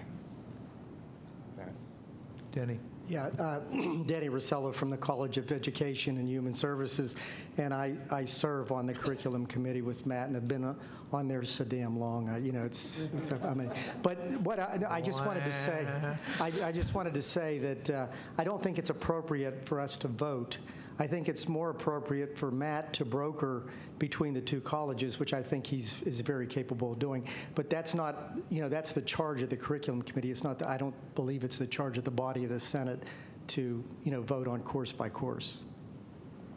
Thank you. Well, I don't think that's necessarily true. I mean, this course has been approved by the curriculum committee.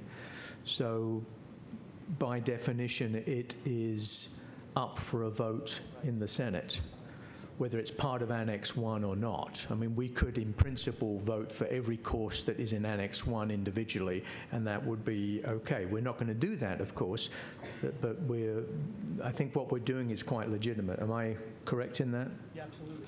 And you can always, right, if this comes moved and seconded from the committee already, the course? Well, right, that's what it means. That's this. Right, it's part of our report. Now, it could be withdrawn, right? Absolutely. So, but I think the only person who could withdraw it is probably the person who proposed it, or at least the college that proposed it. You can withdraw. Okay. Yeah. Okay. We'll take it off this. Well, I would withdraw it if the. Right. Right. Yeah. If you think this can be brokered. Yeah. Yeah. If you think this can be brokered. Yeah. Withdraw it, take it back to the committee, and we'll do it again next time. Yeah, I mean, that would be the preferred solution. If you think there's a compromise that can be made, I mean, for heaven's sake, let's do it and move on, right? Okay. I don't want to vote in the Senate either, but... We didn't want to do it this way, but procedurally, this is essentially what our procedure requires. Sorry. Renee Nicholson, Eberly College, and also former professional dancer with the Milwaukee Ballet. Okay. Let me just say that conditioning for dancers is very specific and it's very important, and that if we're just going around and around on some procedural things, that we're sort of ignoring those things. Thank you. Sounds like the best thing to do is to take it off and bring it. Sounds like if they could be reached. Sounded like from comments that there could be some kind of report. Okay. Yeah, I would probably propose to. We're going to have one more meeting before the end of the year. There's no reason why we have to put it up for vote now. So I would just put it on hold for another. I hate to do this, but I'll just put it on hold for another. And I apologize for wasting everyone's time here. There's a lot of information that I was not privy to. I tried to intervene here, and I was not given full information. So my apologies for everyone's waste of time. And we'll just hold it. Is that okay? We'll just hold it. We'll work out some of these details, and we'll bring it back if we can't work out the details. Okay. Okay. Right. I think that's the best course of action. So let's move ahead to Annex 2, okay? Moving ahead. Okay, so course changes report is Annex 2. That's another for approval item. There are 3 course changes in there. So this is for approval. Course change report, Annex 2. Are there any objections or points of discussion for Annex 2?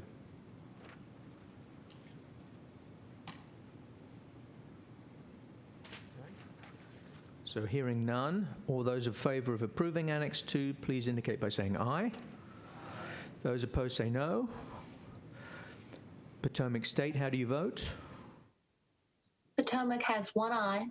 Okay, and WVU Tech, how do you vote? WVU Tech has 2 ayes. Thank you. Thank you very much. The ayes have it, and Annex 2 is approved. Okay, so moving on to Annex 3, this is capstone courses report. So there's 2 capstone courses up for approval. Any discussion or points, any points of discussion or objections to Annex 3? Hearing none, all those in favor of approving Annex 3, please indicate by saying aye. Those opposed say no. Potomac State, how do you vote? Potomac State has 1 aye. Thank you. And WVU Tech, how do you vote? WVU Tech has 2 ayes. Thank you very much. The ayes have it, and Annex 3 is approved. Okay. Annex 4 is the alterations report, and I need to make one change. 2 of the courses in the report, ULib 300 and 302, need to be removed. They were put in there prematurely. They have some GEF attributes, so they need to go to the GEF committee before they're put into the alterations report. So with ULib 300 and ULib 302 removed from the report, I put it forward for information. Okay. Are there any comments on that amended report? Hearing none, the Annex 4 is filed. Okay. And then the remainder is a consent agenda, which has all of our program actions, okay? I actually need to remove one of the items from the consent agenda, which is Annex 5. And the reason why it actually had an error in it, we realized after the fact that it had a non-existent course in there. This was from Potomac State, which is not yet in KIM, so it's a little bit hard to track all the courses.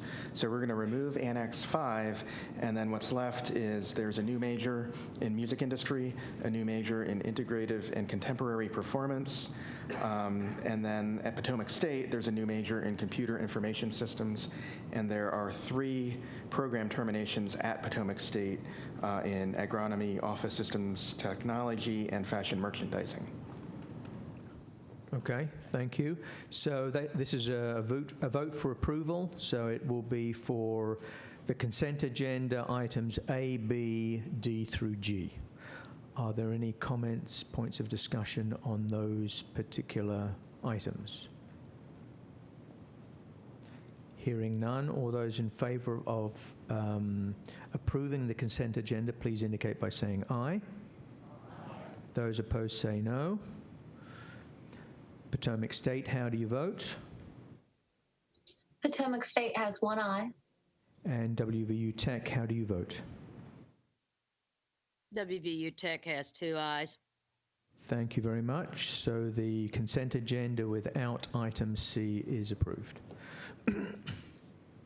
So next for information is the Honors Foundation Program. I think Ken Blemmings and Ryan Claycomb are going to present. And you have a PowerPoint, right? Yeah, so.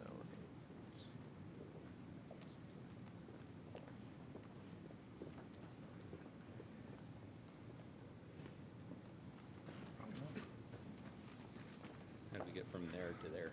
There it is. Oh, okay. Hello, everybody. I'd like to come to talk to you today about some of the changes that we're making in the Honors College. And by way of information, back in 2014, when Dr. Garbett left the Honors College, Provost McConnell convened a committee to conceptualize what honors might look like in the future at West Virginia University. And we're here today to tell you where we're headed with that concept. And the committee suggested a 2-tiered honor structure, and you can see what that structure looks like. These 2 separate honors programs consist of, first, a Honors Foundation program, which is aimed at basically freshman and sophomore year students. And the goal of that program is, as you can see, enrich the general education experience. And Dr. Claycomb will talk more about that in a minute. Then a second part of that program is more aimed at experiential learning, and that's largely for juniors and seniors. And we're just beginning to get a hold on what that program would look like. And within the Honors College, the Aspire office, the Office of Undergraduate Research, and the Pre-Health Development Office, they were in honors, they went to university, they're back to honors. So this upper division program for the juniors and seniors, excuse me, as I mentioned, is to have a focus on experiential learning. It will require basically an honors course every semester, including some sort of significant senior activity or project. And the students will propose, probably late in their sophomore year, maybe early in their junior years, what their concept is, and they will design their own honors program for that junior and senior year. And one of the things that's really nice about this concept is, right, so that there was not a way previously to get high-achieving students who were maybe not high-achieving in high school, came to the university and did really well. There really was not a good way to get them into the honors program. And with this concept of what we're working with, students will be able to do the second part, that is the junior-senior one, without doing the freshman-sophomore one. And then the diploma and transcript will note the completion of this program, and I will work to oversee how that thing will develop. But I've asked Dr. Claycomb to work on the Honors Foundation program, and he'll tell you a little bit more about that now. I don't know if you've seen Pee-wee's Big Adventure, but there's a moment in Pee-wee's Big Adventure when Pee-wee is trying to move really fast, and Jan Hooks says, "There are over 1,000 uses for corn, all of which I will tell you about right now." I do not intend to tell you all of the 1,000 pieces of the Honors Foundation program, but you will note that Annex 10A has the full proposal. I welcome any questions in the coming days and weeks. That said, we have our goals here, which are to recruit, retain, engage, and develop high-achieving students by enriching their general education, as well as fostering community and service at many different levels. One of the things that we're doing in trying to recruit and retain these students is set admission standards. So we've simplified the standards a little bit, and we've raised them just a tad. This year's admitted class into honors is about 890 students currently, which is 18% of the incoming class. It's a little too much in our ability to serve them, so we're calibrating based on both student success numbers and what we can actually do. The program requirements for this program. Okay, students will come in, they'll be here generally for 4 semesters. Over those 4 semesters, they will take, on average, 1 course per semester plus some honors component of their orientation.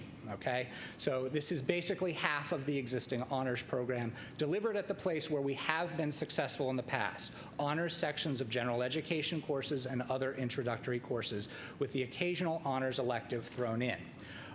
Those have been successful thus far. We've seen some really fantastic things come out of them. And the break-in program structure comes because upper division courses were not necessarily sustainable by creating courses with the right places at the right times in most majors.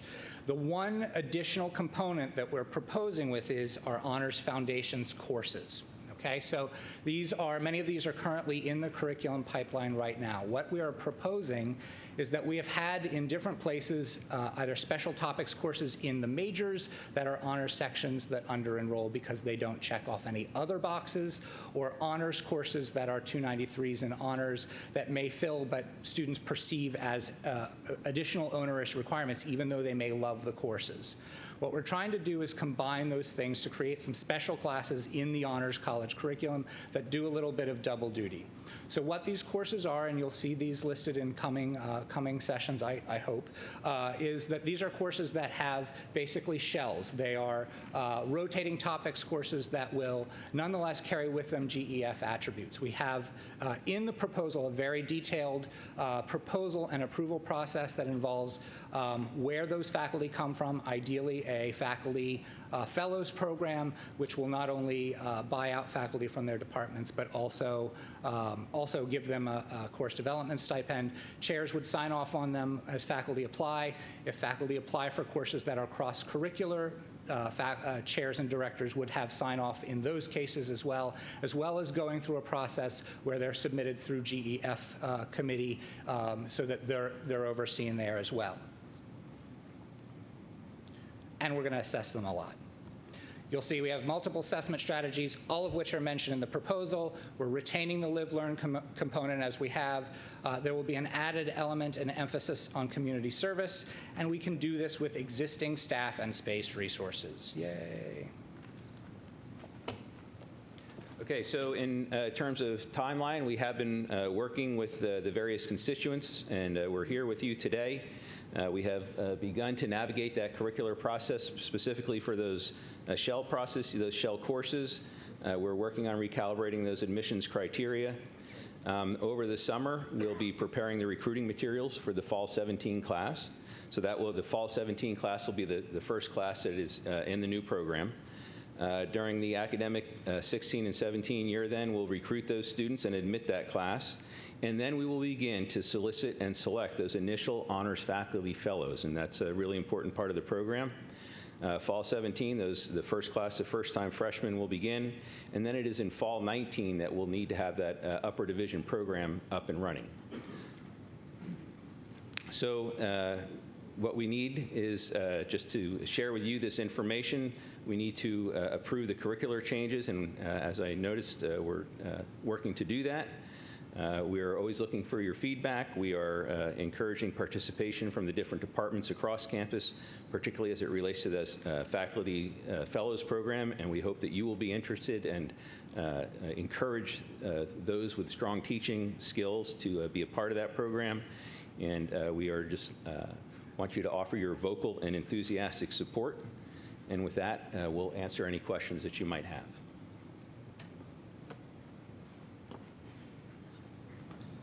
John Coleman from Statler. I'd like to compliment this proposal for the first half of the new program. However, then I have a question. What happens to students here at WVU until 2019, since, at least I'm told by my advisees, the courses, say, in Statler College that had been sort of designated as if you get through this with an A, and that went away, so No, nobody that's can... not, that part's not true. It's Okay. still there. Well, so... Yeah. The requirements are still, there's the two different levels of participation? Right. There's and it'll be presidential on their and deans diploma and either way? the students that, even the students that come in fall 16 will still have access to that program, that same set of courses. It's the students that come fall 17 that the change will occur. And so it'll be seamless? Yes. Well, you know, just like the GEF. Just exactly like that. Hi, Ken. Matt Valenti from Statler. I guess to follow up on John's question, I'm curious as to how the old program is going to be phased out. And it looks like you're going to be starting the lower division part first and then the upper division part. But is there any reason to wait? I mean, could you start the upper division program a little bit earlier to capture some students early on rather than waiting?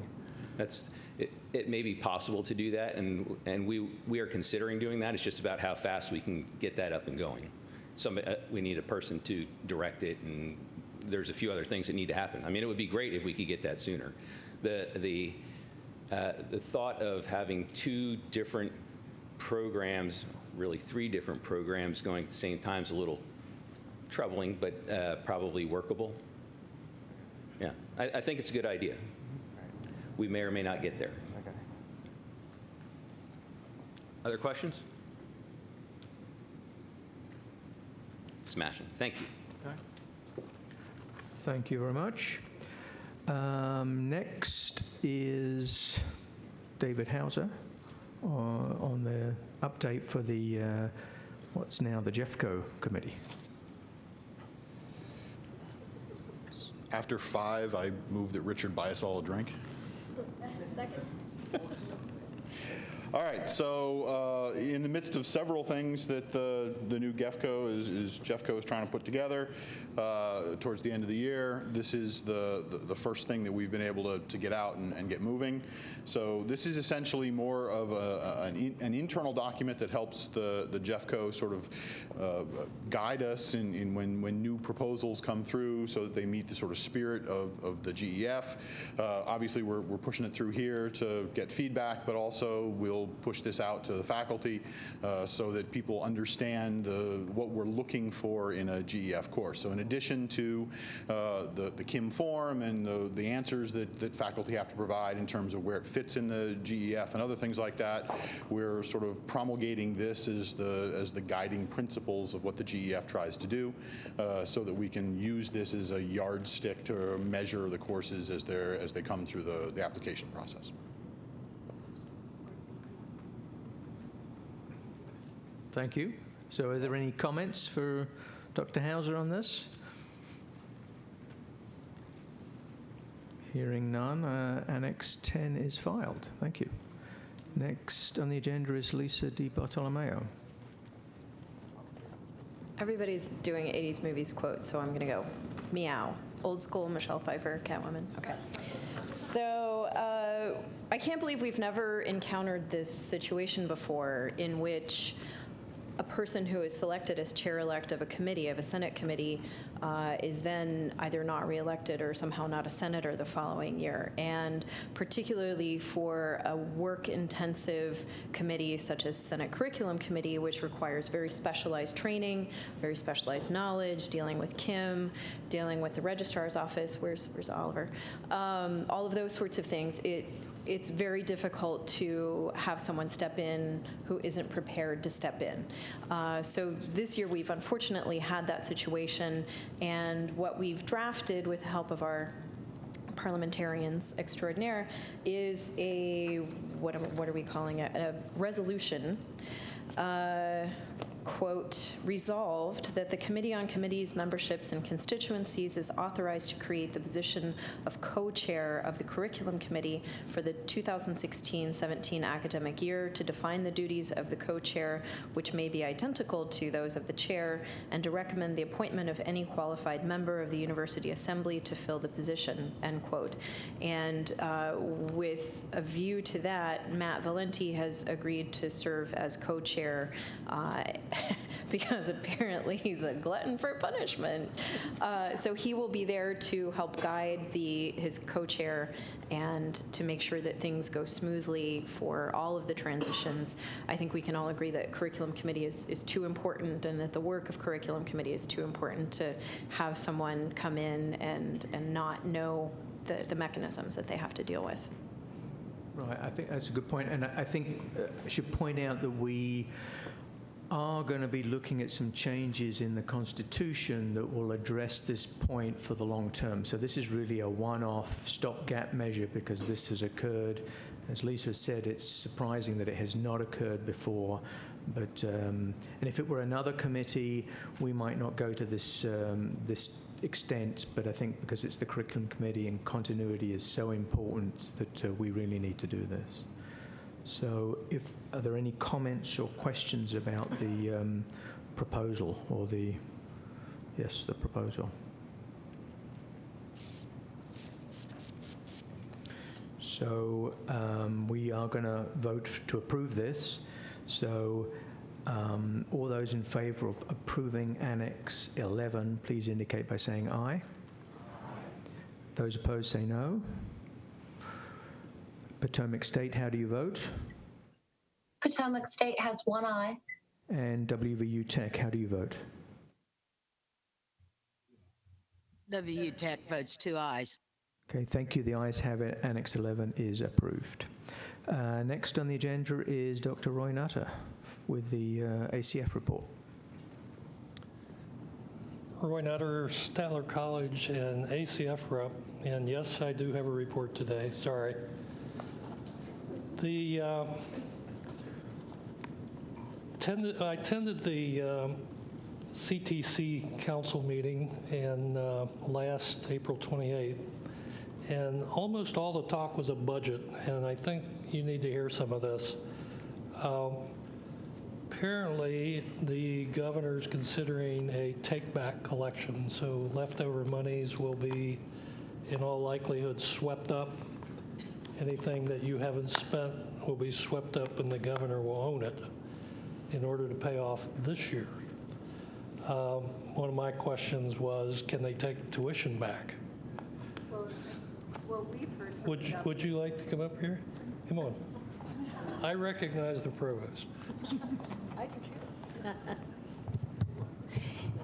What we're hearing is that sweeping of funds does not apply to higher education. Yay. Thank you. I like that. Keith Burdett, Secretary of Commerce, sits on the Community Technical College Council, and he said in his group as Secretary of Commerce that they will be doing layoffs, that entire group will have to be reorganized based on the lack of funding. Then we moved to the ACF meeting. We had the afternoon of the 28th. On a positive note, West Virginia is ranked number 9 in affordability for higher education in the nation from a Penn State report that was done recently.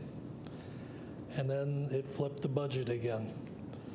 And what I was hearing there was worst case cuts, worst case, which nobody seems to think will happen.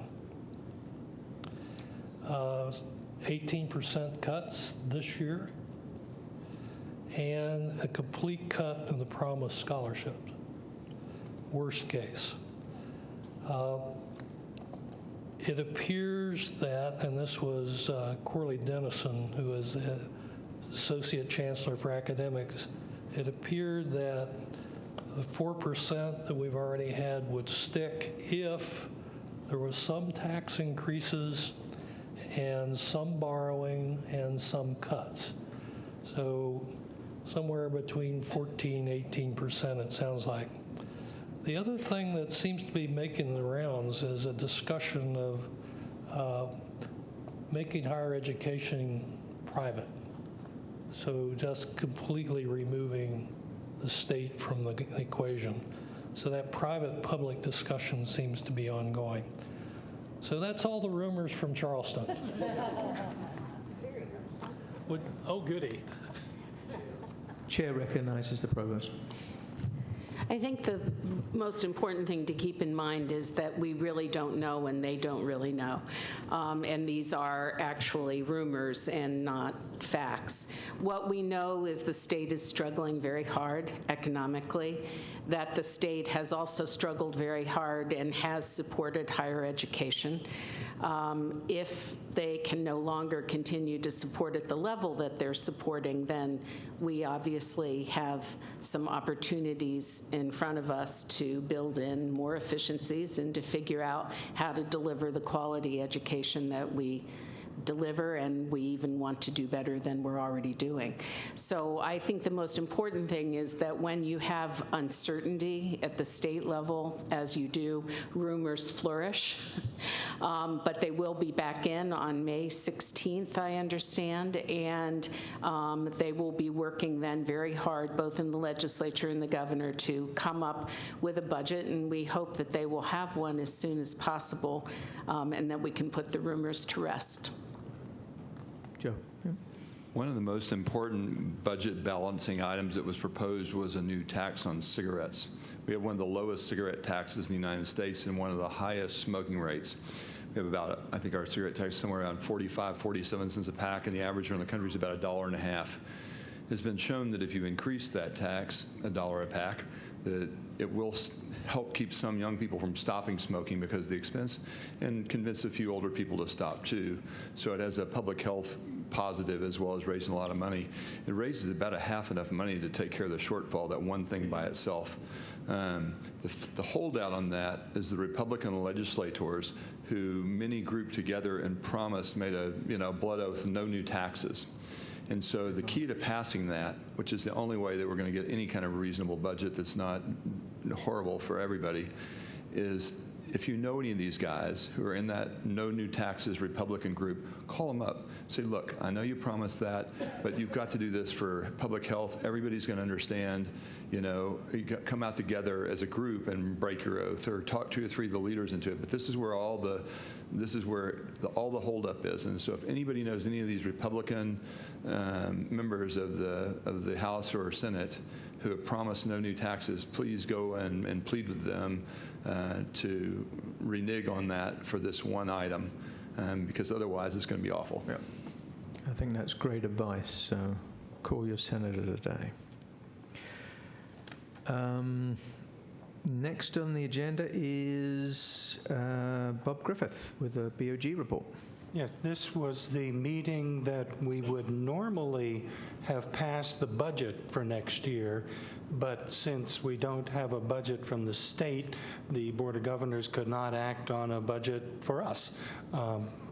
One hopes that at the June meeting we'll finally have a budget and the board will be able to act on one.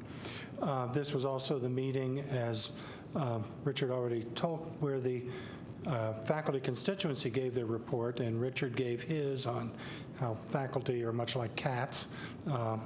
He's quite right. We had Jennifer Merrifield from Potomac State gave a talk on what it's like being a faculty member at Potomac State. They teach a whole bunch more than most of us. Lisa grins from ear to ear. Paul Rakes gave a talk on the faculty at Tech.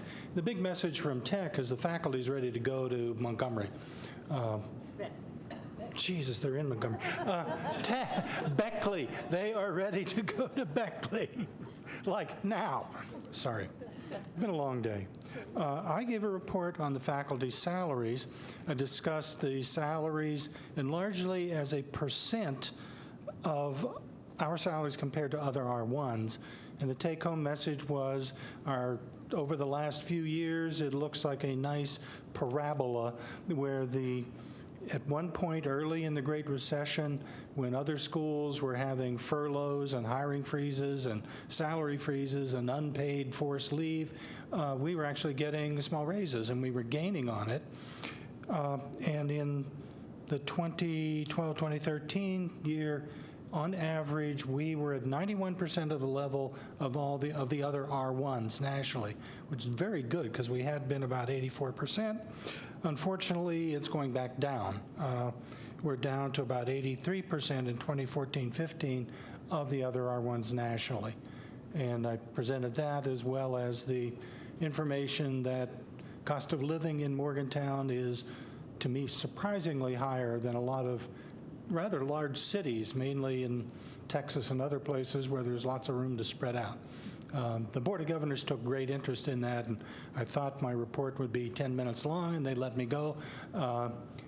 Probably took a good solid half hour of questions and comments from the rest of the board, but they are acutely aware of the issue of faculty retention, getting the people we need, keeping the people, and the salaries obviously affect that. That's my report. Any questions or comments for Dr. Griffith? Thank you very much. So we have some housekeeping issues. Items 13, 14, and 15 are for basically reappointment of officers in the Senate. So Alan Stolzenberg has agreed to continue on as faculty secretary. Roy Nutter has agreed to continue to be the faculty representative to state government, and both the parliamentarians, Chad Proudfoot and Mark Totola, have agreed to, Matthew Totola, have agreed to continue as their roles as parliamentarians. So I would like at this stage, if we can bundle those into a single vote, I would appreciate it. Is there any comment or questions about any of these appointments? So hearing none, all those in favor of confirming or consenting to these reappointments, please indicate by saying aye. Those opposed say no.